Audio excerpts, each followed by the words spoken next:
students, how are you all? Hope you all are very good. Today students, we are going to start our 9th chapter of class 7th, which is about respiration in organism.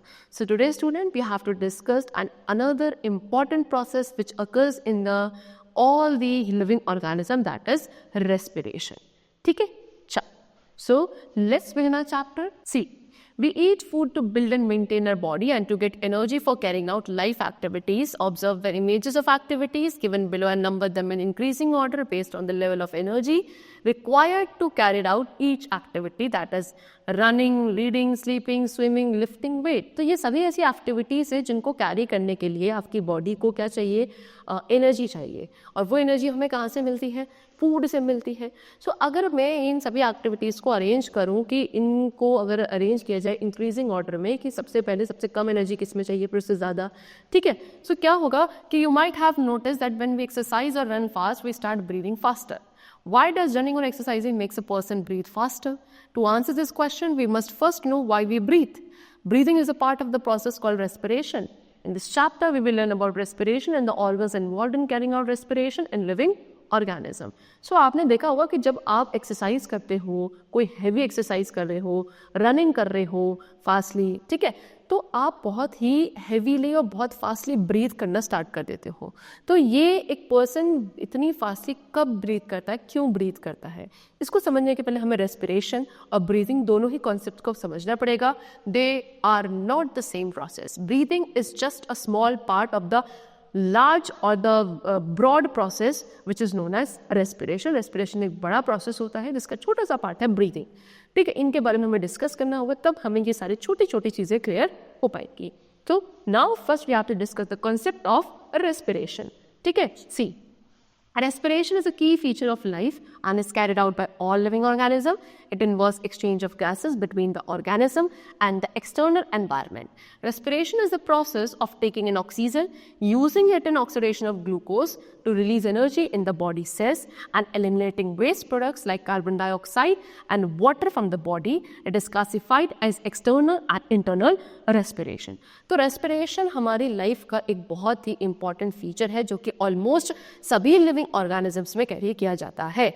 ठीक है, इसमें क्या होता है कि actually में जब आप अपने एनवायरनमेंट में से सबसे पहले क्या करते हो, एयर को इनहेल करते हो, उसमें से ऑक्सीजन को फिल्टर आउट किया जाता है, उस ऑक्सीजन को क्या ग्लूकोज से ट्रांसपोर्ट करके ग्लूकोज को ऑक्सीडाइज किया जाता है, बर्न किया जाता है, उसमें से एनर्जी रिलीज होती है. एनर्जी को क्या किया जाता है फिर वेरियस एक्टिविटीज़ के लिए जो हम परफॉर्म करते हैं उसके लिए यूटिलाइज करते हैं. ठीक है, और जो बचा हुआ जो वेस्ट है अब उसको हम एक्सक्रीट कर देते हैं अपने एनवायरनमेंट में, ठीक है, in the form of carbon dioxide. This whole process is known as respiration. अब रेस्पिरेशन आपका दो टाइप का हो सकता है, एक होता है आपका एक्सटर्नल रेस्पिरेशन और एक होता है इंटरनल रेस्पिरेशन. ठीक है, सो जो वेस्ट प्रोडक्ट्स हम लोग अपनी बॉडी से रिमूव करते हैं जैसे कि कार्बन डाइऑक्साइड, वाटर, है ना, ये सब भी आपका रेस्पिरेशन के थ्रू होता है. सो सबसे पहले ब्रीदिंग, जिसको हम एक्सटर्नल रेस्पिरेशन कहते हैं, यानी कि the process of inhaling oxygen rich air and exhaling carbon dioxide rich air is called breathing और एक्सटर्नल रेस्पिरेशन. वो प्रोसेस जहाँ पे पहले आप एक ऐसी एयर को इनहेल करते हो जिसमें ऑक्सीजन प्रेजेंट होता है ज़्यादा, उसको इनहेल करना, फिर ऐसी एयर को एक्सहेल करना जिसमें कार्बन डाइऑक्साइड गैस ज़्यादा प्रेजेंट होती है. सिर्फ इतने ही प्रोसेस को हम लोग एक्सटर्नल रेस्पिरेशन या ब्रीदिंग कहते हैं. यानी कि एयर को इनहेल करना सो दैट ऑक्सीजन अंदर जाए, फिर एयर को एक्सहेल करना जिससे कार्बन डाइऑक्साइड बाहर आए. इतना सिर्फ प्रोसेस है जिसको ब्रीदिंग कहा जाता है या फिर external respiration. Now next is cellular respiration और इंटरनल रेस्पिरेशन. दूसरा होता है सेल्यूलर रेस्पिरेशन जिसको इंटरनल रेस्पिरेशन भी कहा जाता है. इसमें क्या होता है, the process of breaking down of food using oxygen of the air during inhalation and thereby releasing energy is called cellular और internal respiration. This whole process takes place in the cell. अब वो process जब आपने क्या करा, air को inhale करा, उस एयर में से ऑक्सीजन को आपने एब्जॉर्ब कर लिया और फिर उस ऑक्सीजन से क्या किया जा रहा है, फूड जो आपने खाया था उसको डाइजेस्ट किया जा रहा है या फिर बर्न किया जा रहा है. बर्न करके उसमें से उससे एनर्जी रिलीज होती है। This is known as cellular respiration और इंटरनल रेस्पिरेशन। ठीक है, और ये पूरा का प्रोसेस जो तो पूरा प्रोसेस है आपका इंटरनल रेस्पिरेशन का या सेल्यूलर रेस्पिरेशन का, ये आपके सेल्स में होता है। ठीक है, तो सेल्यूलर रेस्पिरेशन में क्या होता है कि जो डाइजेस्टेड फूड है जो हमारे ग्लूकोज की फॉर्म में प्रेजेंट है वो किसके साथ, ऑक्सीजन के साथ रिएक्ट करता है और रिएक्ट करके कन्वर्ट होता है कार्बन डाइऑक्साइड, वाटर और एनर्जी में। ठीक है, तो अगर हम इस पूरे रिएक्शन को एक इक्वेशन की फॉर्म में रिप्रेजेंट करें तो एक्चुअल में क्या होता है, C6H12O6 विच इज ग्लूकोज या शुगर जो कि हमारे सेल्स में प्रेजेंट है। ठीक है, उसके साथ क्या कंबाइन होगी, ऑक्सीजन, जो कि अभी हमने किसके थ्रू, आपके ब्रीदिंग के थ्रू इनहेल करी है। ये कंबाइन होने के बाद ये क्या होगा, आपका ऑक्सीडाइज हो जाएगा ग्लूकोज या बर्न होगा। बर्न होने के बाद it will produce carbon dioxide जो कि वेस्ट है, हम एक्सक्रीट कर देंगे। नेक्स्ट इज वाटर जो कि हमारी बॉडी में डिसॉल्व हो जाता है और जो एक्सेस वाटर होता है उसको हम यूरिन के फॉर्म में, स्वेट के फॉर्म में रिमूव भी कर देते हैं। And the third most important thing is energy which is formed by the process of cellular respiration. ठीक है, चलो नाउ टाइप्स ऑफ रेस्पिरेशन, कितने टाइप्स का रेस्पिरेशन होता है। सो ऑक्सीजन का किस तरीके से यूटिलाइजेशन होगा एक ऑर्गेनिज्म के थ्रू, इस बेसिस पर रेस्पिरेशन दो टाइप्स के होते हैं, एक होता है एरोबिक और दूसरा होता है एनएरोबिक रेस्पिरेशन। तो सबसे पहले पढ़ेंगे हम aerobic respiration. Aerobic respiration is the process of oxidation of food with the help of oxygen present in the air to release energy. In this process, glucose formed due to the digestion of food combines with the inhaled oxygen, which then breaks down into carbon dioxide, water and release energy. It takes place in almost all the animals. So aerobic respiration क्या है, एक ऐसा respiration जहाँ पे energy का formation होता है, glucose का जब ब्रेक डाउन होता है, ग्लूकोज जब ऑक्सीडाइज होता है with the complete presence of oxygen, यानी कि ऑक्सीजन के complete presence में जब आपके ग्लूकोज का, शुगर का क्या होगा, ब्रेक डाउन होगा, तब जाके उसमें से एनर्जी रिलीज होगी, कार्बन डाइऑक्साइड और वाटर का फॉर्मेशन होगा। इस प्रोसेस को हम लोग एरोबिक रेस्पिरेशन कहते हैं और ऑलमोस्ट सभी ऑर्गेनिजम्स में एरोबिक रेस्पिरेशन चलता है। नेक्स्ट है एनएरोबिक रेस्पिरेशन। ठीक है, अब एनएरोबिक रेस्पिरेशन क्या होता है, ये भी एक रेस्पिरेशन प्रोसेस है जहाँ पे एनर्जी रिलीज होती है फूड में से, लेकिन ऑक्सीजन की एब्सेंस में। ठीक है, सो यानी कि इस प्रोसेस में ग्लूकोज पहले किस में कन्वर्ट होता है, एल्कोहल में कन्वर्ट होता है और कार्बन डाइऑक्साइड गैस में। ठीक है, जिससे क्या होता है, एनर्जी सिर्फ बहुत ही कम रिलीज होती है, यानी कि एनर्जी बहुत ज़्यादा अमाउंट में रिलीज नहीं होती है। ठीक है, ऐसे रेस्पिरेशन जो होते हैं वो कुछ ही ऑर्गेनिजम्स में होते हैं, जैसे कि ईस्ट में, बैक्टीरियाज में, और इन ऑर्गेनिजम्स को हम लोग एनएरोब्स बोलते हैं। इथाइल अल्कोहल क्या है, मेन एंड प्रोडक्ट है एनएरोबिक रेस्पिरेशन का। ठीक है, चलो, लेकिन कुछ ऑर्गेनिज्म में लैक्टिक एसिड भी प्रोड्यूस होता है एनएरोबिक रेस्पिरेशन के थ्रू। तो फिर केमिकल इक्वेशन एक एनएरोबिक रेस्पिरेशन के लिए कुछ इस तरीके से है कि ग्लूकोज का ब्रेकडाउन होगा in the absence of oxygen, तब जाके अल्कोहल, कार्बन डाइऑक्साइड और एनर्जी का फॉर्मेशन होगा, और एनर्जी काफ़ी लेस क्वांटिटी में बनती है by the process of anaerobic respiration. So now we have given the some difference point between aerobic and anaerobic respiration. So aerobic respiration होता है in the presence of oxygen and anaerobic होता है in the absence of oxygen. Aerobic में glucose completely oxidise होता है, तब जाके carbon dioxide and water का फॉर्मेशन होता है। लेकिन एनएरोबिक में ग्लूकोज इनकम्प्लीट ऑक्सीडाइज होता है, जिसकी वजह से इसमें अल्कोहल और कार्बन डाइऑक्साइड गैस बनती है। एरोबिक में एनर्जी ज़्यादा क्वांटिटी में रिलीज होती है, एनएरोबिक में जो एनर्जी है that is release in small amount. ठीक, चलो now respiration in human beings. So human beings में रेस्पिरेशन प्रोसेस कैसे चलता है, we have to discuss. So human beings में रेस्पिरेशन के लिए काफ़ी कॉम्प्लेक्स सिस्टम है ऑर्गन्स का, और ये सारे ऑर्गन्स मिलकर बनाते हैं हमारा रेस्पिरेटरी सिस्टम। सो हमारे रेस्पिरेटरी सिस्टम के कुछ पार्ट्स गिवन है, 3 मेजर पार्ट्स होते हैं। Number 1 the airway, the lungs और जो मसल्स है रेस्पिरेशन की वो। ठीक है, एयरवे में आपके कुछ पार्ट आते हैं जैसे कि nose, mouth, pharynx, larynx, trachea, bronchi, bronchioles, ये सभी क्या करते हैं, एयर को कैरी करते हैं लंग से आपके बॉडी के एक्सटीरियर पार्ट तक। ठीक है, चलो, लंग क्या काम करता है, लंग हमारे पूरे रेस्पिरेटरी सिस्टम की फंक्शनल यूनिट है। ठीक है, क्योंकि ऑक्सीजन इसी के थ्रू पास होती है और कार्बन डाइऑक्साइड जो बॉडी से बाहर आती है वो भी लंग्स के थ्रू ही आती है। फाइनली फिर जो रेस्पिरेशन की जो मसल्स हैं इंक्लूडिंग डायफ्राम और इंटरकोस्टल मसल्स, यानी कि डायफ्राम भी इसी के अंदर आता है, इंटरकोस्टल मसल्स होती हैं वो भी इसी के अंदर इंक्लूड होती हैं, ये कंबाइनली वर्क करती हैं और एयर को पंप करती हैं। जब हम ब्रीथ करते हैं तो एयर लंग्स के अंदर जाना, लंग्स से बाहर आना, वो इन्हीं मसल्स के थ्रू पॉसिबल हो पाता है। ठीक है, चलो see they have given the picture also of the whole respiratory system. In nasal cavity है, फिर यहाँ पे फेरिंग्स होता है, नीचे लेरिंग्स होता है, ये पूरा जो विंड पाइप इसको ट्रैकिया बोलते हो। फिर लंग्स में एयर एंटर करती है, लंग्स के ही पार्ट होते हैं ब्रोंकाई, ब्रोंक्योल्स, एल्विलॉय, ये सारे लंग्स के अंदर ही होते हैं। आपके पास दो होते हैं lungs, a pair of lungs. नीचे क्या होती है, एक मस्क्यूलर होता है, एक जिसको आप डायफ्राम बोलते हो। ये पूरा आपका क्या है, रेस्पिरेटरी सिस्टम है। ठीक है, चलो so now we have to discuss these organs of respiratory system one by one, among which the number one is nostrils and nasal cavity. nostrils और nasal cavity यानी कि वो पार्ट हमारे रेस्पिरेटरी सिस्टम का जिसके थ्रू एयर आपकी body के अंदर एंटर करेगी। ठीक है, सो नोस्ट्रल्स या नेजल कैविटी जो है हमारा मेन एक्सटर्नल ओपनिंग है रेस्पिरेटरी सिस्टम की। सबसे पहला सेक्शन होता है हमारे रेस्पिरेशन का, है ना, रेस्पिरेटरी ट्रैक का पूरा, जिसके थ्रू एयर मूव करती है। The air that enters in the nostril is filtered for the removal of dust particles and germs by the hair present on the inside lining of the nose. In nostrils the inhaled air is moistened by a slimy substance called mucus. The blood circulating in the inner lining of the nose warms the inhaled air. This air is then passed from nostrils into the nasal cavity. ठीक है, so जो air हम लोग अपनी knows के through enter करती है, जो हम ब्रीथ करते हैं, ठीक है, वो क्या करना पड़ता है, पहले उसको नोस्ट्रल्स के थ्रू एंटर करी, अंदर जाकर वो फिल्टर होती है। कैसे फिल्टर होती है, हमारे नोज के अंदर कुछ हेयर प्रेजेंट होते हैं जिनको हम नेजल हेयर कहते हैं। उनके अंदर क्या होता है, उसके थ्रू जो एयर में डस्ट पार्टिकल्स, जर्म्स होते हैं वो फिल्टर आउट होते हैं। ठीक है, फिर जाके क्या होता है, नोस्ट्रल्स के अंदर ही जो इनहेल्ड एयर है उस वो क्या मॉइस्ट करी जाती है। एक स्लाइमी सा सब्सटेंस भी वही नोज में प्रेजेंट होता है, इसको म्यूकस कहते हो, जिसके थ्रू वो इनहेल्ड एयर क्या होती है आपकी मॉइस्ट करी जाती है। फिर जो ब्लड सर्कुलेटिंग वेसल्स होती है हमारी नोस्ट्रल्स में, है ना, वो क्या करती हैं, हमारी इनहेल एयर को वार्म करती हैं, तब जाके वो जो एयर है वो हमारे फिर नोस्ट्रल से नेजल कैविटी में एंटर करती हैं। फिर आता है फेरिंग्स। फेरिंग्स क्या है, the air from the nasal cavity reaches the pharynx. Nasal cavity से फिर एयर आती है फेरिंग्स वाले पार्ट में। फेरिंग्स क्या है, एक फनल है मसल्स का जो आपके रेस्पिरेटरी ओपनिंग से एसोफेगस और लेरिंग्स तक एक्सटेंड होता है। ठीक है, फेरिंग्स यूज किया जाता है क्या, for swallowing of food as well as breathing. Breathing और फूड को स्वेलो दोनों ही करने के लिए फेरिंग्स का यूज किया जाता है। एपिग्लॉटिस क्या होता है, दोनों का ही, ब्रीदिंग वाले पाइप का यानी कि आपके ट्रैकिया और जो आपका फूड पाइप होता है दैट इज एसोफेगस, उन दोनों का ही एक ही क्लोजिंग लिड होता है which is known as epiglottis.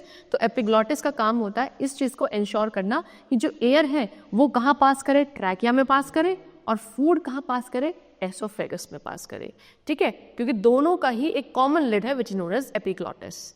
ठीक, चलो now the air reaches to larynx. अब लेरिंग्स में क्या है, लेरिंग्स से जो एयर है वो आपके फेरिंग्स से एयर एंटर करती है लेरिंग्स में, जिसको आप कॉमनली वॉइस बॉक्स कहते हो। ठीक है, लेरिंग्स किसका पार्ट है, आपके अपर रेस्पिरेटरी ट्रैक का, जो ऊपर रेस्पिरेटरी ट्रैक होता है उसका पार्ट होता है, जिसके दो मेन फंक्शंस होते हैं। एक तो एयर के लिए पैसेज प्रोवाइड करना सो दैट एयर एंटर कर सके हमारे लंग्स में, प्लस जो वोकलाइजेशन है, जो आप साउंड प्रोड्यूस करते हो, उसका सोर्स भी क्या है, हमारा लेरिंग्स होता है, that is voice box. Next is trachea and bronchi. ठीक है, चलो अब उसके बाद जो एयर है वो आपके लेरिंग्स वाले पार्ट से कहाँ पहुँचेगी, ट्रैकिया या विंड पाइप जिसे आप बोलते हो वहाँ पर। फिर ट्रैकिया किसका बना है, मसल्स का बना है, काफ़ी इलास्टिक फाइबर्स से मिलकर बना होता है, और इसमें क्या होते हैं, रिंग्स होते हैं किसके, कार्टिलेजेस के। ठीक है, ट्रैकिया क्या होता है, अपने टर्मिनेटिंग पॉइंट में जाके, बिल्कुल एंड पॉइंट में जाके डिवाइड हो जाता है दो ट्यूब्स में, जिसको आप ब्रोंकाई कहते हो। ये ब्रोंकाई आपके लंग्स के अंदर एंटर करते हैं। फिर लंग्स के अंदर जाके एक ब्रोंकस आपका फर्दर डिवाइड होता है छोटी छोटी ब्रांचेस में, जिनको ब्रोंक्यूल्स बोला जाता है। फिर ब्रोंक्यूल्स टर्मिनेट होते हैं, यानी कि उनके एंडिंग पॉइंट पे छोटे छोटे एयर सैक्स होते हैं, जिनको एल्विलॉय कहते हैं। एल्विलॉय क्या करते हैं, एक बड़ा सरफेस एरिया प्रोवाइड करते हैं, जो कि यूजफुल होता है गैसियस एक्सचेंज का यानी कि ऑक्सीजन और कार्बन डाइऑक्साइड बीच का जो गैसियस एक्सचेंज होता है वो एल्वेलॉय के लिए होता है। एल्वेलॉय की वजह से ही होता है। एल्वेलॉय सरफेस एरिया इंक्रीज कर देते हैं। जो एल्वेलॉय की वॉल्स होती है काफ़ी थिन और मॉइस्ट होती हैं, ठीक है। इनसे क्या होता है, बहुत सारी डेंस नेटवर्क है ब्लड कैपिलरीज का जो कि इन एल्वेलॉय से कनेक्टेड होता है। सी, ये आपका ट्रैकिया है। ट्रैकिया क्या होगा, डिवाइड होगा दो ब्रोंकाई में। ब्रोंकाई फिर हर एक ब्रोंकाई ब्रोंक्योस में होगा, फिर ब्रोंक्योस के अंदर से छोटे छोटे आप देखो क्या एयर सैक्स, जिनको आप एल्वेलॉय बोलते हो, ठीक है। चलो, अब एयर आपके एंटर कर गई लंग्स में। सो जो मेन ऑर्गन है ह्यूमन रेस्पिरेटरी सिस्टम का वो आपके लंग्स होते हैं। लंग्स स्पॉन्जी होते हैं। एयर फिल्ड ऑर्गन्स है जो हमारी चेस्ट कैविटी के दोनों ही साइड पे होते हैं। ये आपके रिब केज के अंदर प्रोटेक्टेड होते हैं और सपोर्टेड होते हैं नीचे से, जो किसके थ्रू, एक बड़ी सी फ्लैट मसल होती है लंग्स के नीचे, है ना, चेस्ट कैविटी के फ्लोर पर, जिसको आप डायफ्राम बोलते हो, ठीक है। तो रेस्पिरेशन हमारे लंग का सबसे पहला और प्राइमरी फंक्शन है, जिसका काम क्या होता है कि ऑक्सीजन को ट्रांसफ़र करना, जो हमारे एटमॉस्फेरिक एयर में प्रेजेंट थी उस ऑक्सीजन को ट्रांसफ़र करना ब्लड स्ट्रीम में, और जो उस ब्लड स्ट्रीम के अंदर कार्बन डाइऑक्साइड है उसको ट्रांसफ़र करना आपके एयर में, ठीक है। चलो, नाउ मैकेनिज्म ऑफ ब्रीदिंग। पूरा ब्रीदिंग मैकेनिज्म कैसे चलता है, कैसे ब्रीदिंग हम लोग करते हैं इनरली, वो अब हमें डिस्कस करना है। सबसे पहले इनहेलेशन होता है। इनहेलेशन उनके टाइम पे क्या होता है कि डायफ्राम आपके कॉन्ट्रैक्ट करते हैं, कॉन्ट्रैक्ट करेंगे एंड मूव्स डाउन, नीचे की तरफ चले जाएंगे।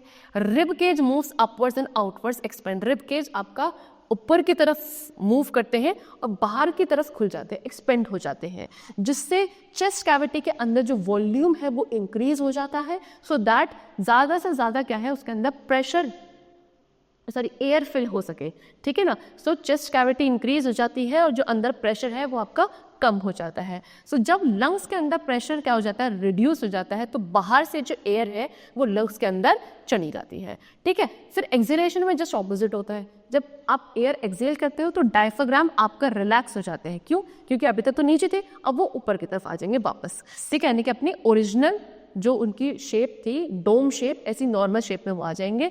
रिब केज अपनी क्या नॉर्मल पोजीशन में आ जाते हैं, जिससे चेस्ट कैविटी के अंदर जो वॉल्यूम था वो कम हो जाएगा, है ना। और जैसे वॉल्यूम कम होगा तो लंग्स के अंदर जो प्रेशर था वो बढ़ जाएगा, और बढ़ने से जो एयर अंदर भरी हुई थी वो क्या हो जाएगी, बाहर एक्सपेल्ड आउट जाएगी। सो इस तरीके से ब्रीदिंग मैकेनिज्म हमारे अंदर चलता है। तो the number of times a person breathe, inhale and exhale in a minute is some as a breathing rate, ठीक है। एक पर्सन कितने एक मिनट के अंदर कितने टाइम्स ब्रीथ करता है, यानी कि एयर को इनहेल और एक्सहेल करता है, उसको आप ब्रीदिंग रेट कहते हो। जब आप बहुत ज़्यादा हेवी एक्सरसाइज करते हो, ब्रिस्क वॉकिंग, तब आपका ब्रीदिंग रेट थोड़ा सा इंक्रीज हो जाता है ना। तो breathing rate differs while doing different activities and also with the difference in the age of individual. The average breathing rate for healthy adult at rest is 12 to 20 breath per minute. अब breathing rate but differ करता है, हमेशा same नहीं रहता है। वो depend करेगा कि आप किस तरीके की एक्टिविटी कर रहे हो और कोई भी पर्सन की एज क्या है, उस अकॉर्डिंग ब्रीदिंग रेट डिफर करता है। लेकिन अगर एवरेज ब्रीदिंग रेट की बात करी जाए एक हेल्दी एडल्ट पर्सन की, जो कि रेस्ट पोजीशन में बैठा हुआ है, उसकी कितनी होगी, 1 मिनट में 12 to 20 टाइम्स वो ब्रीथ करता है, ठीक है। लेकिन when a person breathes faster, more oxygen supplied to oneself, they speed up the breakdown of food, releasing more energy.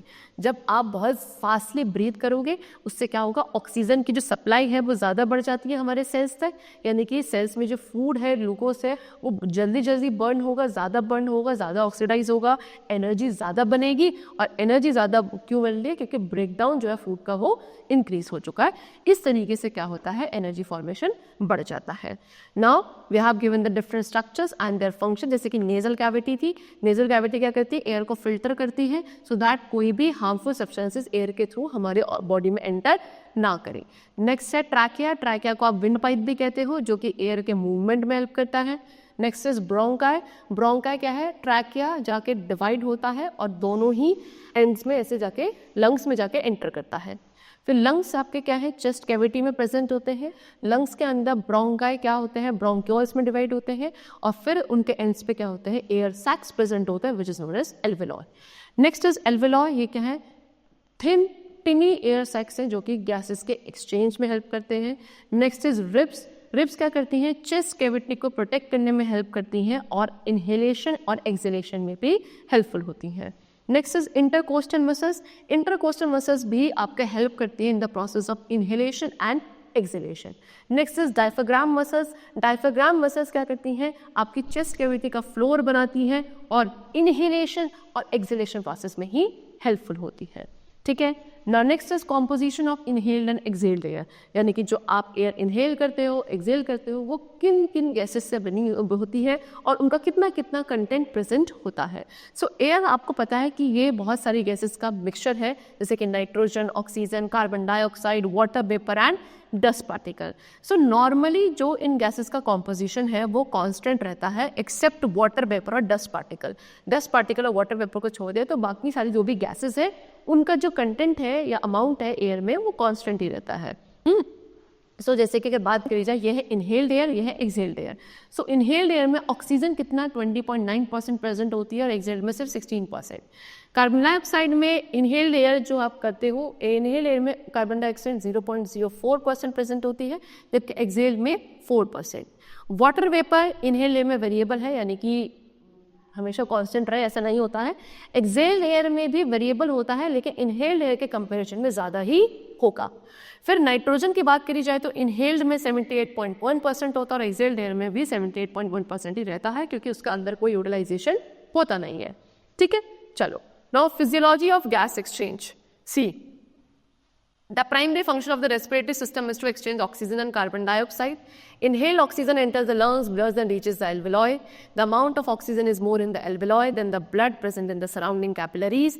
Therefore, the oxygen moves from the air to the blood by diffusion. This inhaled oxygen is absorbed by the red colored pigment in the blood called hemoglobin, which then combines with oxygen to form haemoglobin.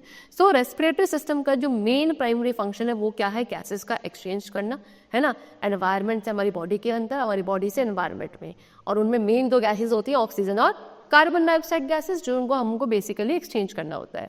So inhale oxygen जब हमारे lungs के अंदर enter करती है, फिर blood में जाती है, ब्लड से हमारे एल्वेलॉय तक जाती है। सो जो ऑक्सीजन के अमाउंट है वो एल्वेलॉय में ज़्यादा होती है एज कम्पेयर टू उस ब्लड से जो हमारी सराउंडिंग कैपिलरीज में होता है। इसीलिए जो ऑक्सीजन है वो एयर से ब्लड में एंटर करती है डिफ्यूजन प्रोसेस के थ्रू। तो ये इनहेल ऑक्सीजन फिर कौन एब्जॉर्ब करता है, हमारे ब्लड में जो रेड कलर का पिगमेंट होता है हीमोग्लोबिन, वो एब्जॉर्ब करता है।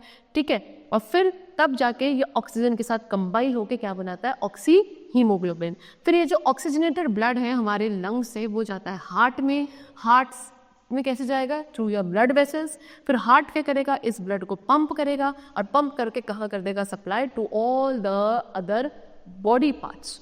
ठीक है, चलो now next is diffusion of gases in and out of a capillary. ठीक है, बॉडी से इन एंड आउट गैसेस का डिफ्यूजन कैसे होता है, तो सिमिलरली जैसे कार्बन डाइऑक्साइड क्या है, वेस्ट प्रोडक्ट है सेल्यूलर रेस्पिरेशन का, तो उसको हमें क्या करना पड़ता है, एलिमिनेट यानी कि बाहर रिमूव करना पड़ता है बॉडी से। तो क्या होता है, कार्बन डाइऑक्साइड एब्जॉर्ब कर लेते हैं पहले कौन, ब्लड कैपिलरीज जो हमारे एल्वेलॉय के सराउंडिंग्स में होती हैं, क्योंकि कार्बन डाइऑक्साइड ब्लड में तब ज़्यादा होता है as compare to air. So carbon dioxide diffuse हो जाती है ब्लड से टू द एयर एल्वेलॉय के अंदर, और फिर उसको हम अपनी नोज के थ्रू क्या कर देते हैं, एक्सहेल कर देते हैं।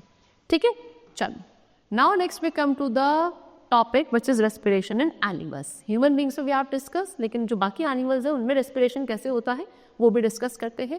सो डिफरेंट एनिमल्स के अंदर डिफरेंट स्ट्रक्चर्स होते हैं रेस्पिरेशन के लिए, जैसे कि कुछ में स्किन या सेल मेम्ब्रेन के थ्रू होता है, कुछ में एयर होल्स होते हैं, कुछ में ट्रैकिया सिस्टम होता है, कुछ में गिल्स है, लंग्स है। These are the different respiratory organs present in different structure for the process of respiration. So first of all we have to discuss about respiration through skin और cell membrane. Skin या cell membrane के through कैसे respiration होता है। सी जो unicellular organisms होते हैं जैसे कि अमीबा, पैरामीशियम, ये रिस्पायर करते हैं अपने सेल मेम्ब्रेन के थ्रू।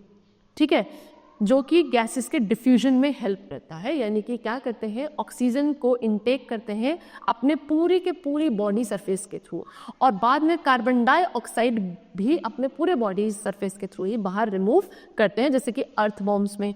ठीक है, फिर अर्थवॉर्म में जो स्किन होती है वो आपकी मॉइस्ट होती है, स्लाइमी होती है, जिसकी वजह से जो ऑक्सीजन है बहुत इजीली परमिट होती है डिफ्यूज होने के लिए, और कार्बन डाइऑक्साइड होती है बॉडी के बाहर डिफ्यूज। ठीक है, चलो नेक्स्ट है रेस्पिरेशन थ्रू एयर होस। एयर होस के थ्रू कैसे रेस्पिरेशन होता है, जैसे कि इंसेक्ट्स हैं such as cockroach, grasshopper, इनमें रेस्पिरेशन होता है ट्रैकिया के थ्रू। ठीक है, ट्रैकिया क्या है, ट्रैकिया ट्यूब लाइक स्ट्रक्चर्स होते हैं that open on the sides of the body through tiny holes called spiracles, यानी कि इनकी बॉडी पे छोटे छोटे होल्स होते हैं स्पाइरेकस, उनकी एंडिंग से ये छोटे छोटे ट्यूब जैसे स्ट्रक्चर्स ओपन होते हैं। हर एक ट्रैकिया आगे चल के डिवाइड होता है छोटी ट्यूब्यूल्स में जिनका नेम होता है ट्रैक्यूल्स। ठीक है, और ये ट्रैक्यूल्स क्या होते हैं, पर एक बॉडी पार्ट तक रीच करते हैं। ठीक हो गया। अब during respiration the oxygen rich air enters the body of this insect through spiracles and reaches all the cells of the body by passing through the network of trachea and tracheoles, thus every cell gets oxygen directly. यानी कि respiration के through अब जो air है which is oxygen rich, ये आपके इन insects की body में एंटर करती है इन्हीं स्पाइरेकस के थ्रू, फिर जाके ये हर एक बॉडी सेल तक जाएगा। ठीक है, किसके थ्रू, जो ट्रैकिया और जो ट्रैक्यूल्स का नेटवर्क है उसके थ्रू। इस तरीके से हर एक सेल जो है इस इंसेक्ट का, उनको ऑक्सीजन सप्लाई करी जाती है डायरेक्टली। फिर जो कार्बन डाइऑक्साइड प्रोड्यूस होती है रेस्पिरेशन के थ्रू, उसको फिर बॉडी से रिलीज कर दिया जाता है सेम तरीके से, यानी कि same manner by the network of trachea and tracheoles. Okay, चले। Now next is respiration through gills. अब गिल्स में रेस्पिरेशन कैसे होता है, सो एग्जाम्पल है फिशेस का। फिशेस में जो गैसेस का एक्सचेंज होता है वो एक स्पेशल ऑर्गन है गिल्स जिसके थ्रू होता है। ये किससे बने हैं, बहुत सारे फिलामेंट्स से गिल्स का फॉर्मेशन होता है, और ये फिलामेंट्स क्या होते हैं, बहुत सारी ब्लड कैपिलरीज से सप्लाइड होते हैं। ठीक है, चलो। तो फिश क्या करती है, फिश को जो ऑक्सीजन मिलता है वो वाटर से मिलता है, वाटर में जो ऑक्सीजन डिसॉल्व होती है वहीं से ऑक्सीजन वो लोग इनहेल करते हैं। सो रेस्पिरेशन में वाटर क्या होता है, पहले माउथ के थ्रू एंटर करेगा फिशेस में। ठीक है, फिर गिल्स के थ्रू पास करेगा और फिर जाएगा कहाँ, ओपरक्यूलम में। ओपरक्यूलम के थ्रू वो पास आउट होता है। तो जो ब्लड है कैपिलरीज में वो उस एयर के अंदर से ऑक्सीजन को एब्जॉर्ब करता है और कार्बन डाइऑक्साइड को अपनी वॉल्स के थ्रू रिलीज कर देता है। नाउ नेक्स्ट है respiration through skin and lungs. अब स्किन और लंग्स के थ्रू भी रेस्पिरेशन होता है, जैसे कि we are having the example of frog. Frog क्या है, एक एम्फीबियन है। एम्फीबियन क्या होते हैं, ऐसे एनिमल्स जो लैंड एंड वाटर दोनों पे सर्वाइव कर लेते हैं। तो फ्रॉग एक एम्फीबियन होता है, यानी कि इसमें डुअल मोड चलता है ब्रीदिंग का, यानी कि इनकी जो स्किन है काफ़ी मॉइस्ट और स्लाइमी स्किन होती है जो कि इनको रिस्पायर करने में हेल्प करती है थ्रू देयर स्किन, जब ये कहाँ होते हैं, पानी में होते हैं या लैंड पे होते हैं। तो फ्रॉग्स क्या करते हैं, गिल्स के थ्रू ब्रीथ करते हैं जब वो टेडपोल्स होते हैं, यानी कि जो बेबी फ्रॉग होता है उसको आप टेडपोल्स बोलते हो। उनमें क्या होता है, तब लंग्स का फॉर्मेशन नहीं होता है तो वो अपने गिल्स के थ्रू ही ब्रीथ करते हैं। लेकिन जैसे ही वो एक एडल्ट फ्रॉग में डेवलप हो जाते हैं then they start breathing through their lungs. Okay, birds हैं, मैमल्स हैं, इनके पास भी हाईली डेवलप्ड लंग्स होते हैं जिसके थ्रू ये क्या करते हैं, अपनी सराउंडिंग्स में गैसियस एक्सचेंज कर पाते हैं। Now the next is respiration in plants. Plants में रेस्पिरेशन कैसे होता है, so during respiration plants convert glucose molecules into carbon dioxide and water along with the release of energy. The energy released is utilized by the plant for different processes like growth, excretion, reproduction, nutrition, etc. So respiration plants में भी होता है। इनके plants जो glucose के molecules होते हैं उनको कन्वर्ट करते हैं कार्बन डाइऑक्साइड एंड वाटर में। ठीक है, साथ में एनर्जी का फॉर्मेशन भी होता है। फिर जो एनर्जी रिलीज करते हैं प्लांट्स वो यूटिलाइज करी जाती है फॉर द डिफरेंट प्रोसेस, जैसे कि ग्रोथ, एक्सक्रीशन, रिप्रोडक्शन, न्यूट्रिशन। इन सभी प्रोसेस के लिए उस एनर्जी को हम यूटिलाइज करते हैं जो कि प्लांट्स एक्सक्रीट कर देते हैं। ठीक है, सो हर एक प्लांट का हर एक पार्ट जो होता है प्लांट का, जैसे कि लीव, स्टेम, रूट्स, ये अपने लिए इंडिविजुअली रेस्पिरेशन परफॉर्म करते हैं। प्लांट्स में जो रेस्पिरेशन होता है वो थोड़ा सा, उसका जो रेट है रेस्पिरेशन रेट, वो प्लांट्स में कम होता है एज कम्पेयर टू एनिमल्स। ठीक है, डे टाइम पे प्लांट्स क्या करते हैं, कार्बन डाइऑक्साइड गैस को यूटिलाइज करते हैं, किसके लिए, फोटोसिंथेसिस प्रोसेस के लिए, और ऑक्सीजन गैस को रिलीज करते हैं। नाइट टाइम पे प्लांट्स क्या करते हैं, ऑक्सीजन को इनटेक करते हैं और कार्बन डाइऑक्साइड गैस को रिलीज करते हैं। ठीक है, अब बाय लीव्स कैसे होता है, तो ऑक्सीजन और कार्बन डाइऑक्साइड का जो गैसियस एक्सचेंज है लीफ में वो किसके थ्रू होता है, आपके छोटे छोटे पोर्स प्रेजेंट होते हैं लीव्स में जिनको स्टोमेटा बोलते हैं, उसके थ्रू जो एक्सेस वाटर होता है उसको भी रिमूव किया जाता है by the process known as transpiration, ठीक है। तो ये कहाँ होता है, लीव्स की अंडर साइड प्रेजेंट होते हैं, ठीक है। अब स्टोमेटा क्या होता है, स्टोमेटा के सराउंडिंग्स में पेयर भी होता है एक सेल्स का, जिसको गार्ड सेल्स कहते हैं, जो कि इसको सराउंड करते हैं, स्टोमेटा को, उनको प्रोटेक्ट करते हैं, ठीक है। और कुछ और भी सब्सिडरी सेल्स होते हैं जिनको स्टोमेटल अपैरेटस कहते हैं, ठीक है। तो स्टोमेटा क्या है, ओपनिंग और जो क्लोजिंग है स्टोमेटा की, वो किसके थ्रू होती है, दो बीन शेप्ड सेल होते हैं जिनका नेम है गार्ड सेल्स। इनके थ्रू क्या होता है, आपके स्टोमेटा ओपन होते हैं या क्लोज होते हैं, ठीक है। वो डिपेंड करेगा कि कितना मॉइस्चर और सनलाइट प्रेजेंट है। तो गैशियस एक्सचेंज जो होता है between the leaves and downstream environment, वो किसके थ्रू होता है, स्टोमेटा के थ्रू होता है। फिर बात करते हैं स्टेम्स की, तो प्लांट्स में क्या स्टेम्स के थ्रू भी रेस्पिरेशन होता है। तो प्लांट्स जिनकी काफ़ी हार्ड और वुडी स्टेम होती हैं, है ना, मैच्योर रूट्स होती हैं, उनमें जो गैसेस का एक्सचेंज होता है वो लेंटिसेल्स के थ्रू होता है। लेंटिसेल्स क्या है, loosely packed dead cell, dead cells होते हैं, लूजली पैक्ड होते हैं, जो कि एज स्मॉल पोर्स प्रेजेंट होंगे, कहाँ पे, उन वुडी प्लांट्स की बार्क साइड पे, या फिर उनकी जो ओल्ड पुरानी रूट्स होती हैं, जड़ें होती हैं, वहाँ पे लेंटिसेल्स प्रेजेंट होते हैं, जिनके थ्रू इनका गैशियस एक्सचेंज होता है। Now the last is roots. Roots के थ्रू कैसे होता है, सो प्लांट्स में रेस्पिरेशन रूट्स के थ्रू भी होता है, यानी कि सॉइल में जो ऑक्सीजनेटेड एयर होती है, ठीक है, वो प्रेजेंट होती है किसमें, सॉइल के पार्टिकल्स में जो एयर स्पेसेस होती है, वहाँ ऑक्सीजनेटेड एयर प्रेजेंट होती है।